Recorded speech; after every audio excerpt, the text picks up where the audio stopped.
Want this animation in CapCut?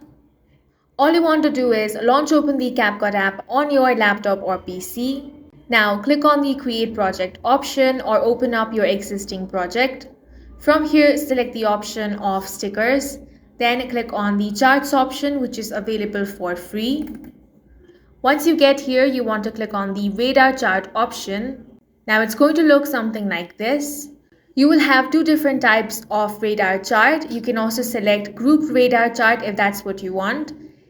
Now on the right hand side panel, you have the data format requirements section. Here, go ahead and enter your data. The default sections are type, value and nickname, but you can change this if you want.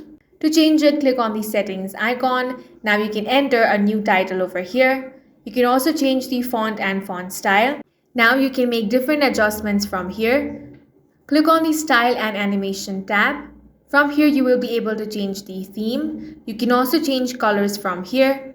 You will have two different backgrounds here, such as white or black.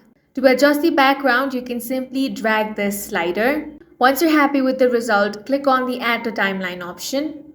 Now you can make different changes from here, and that's it for this video. If you found it useful, make sure to hit the like button and subscribe for more videos like this.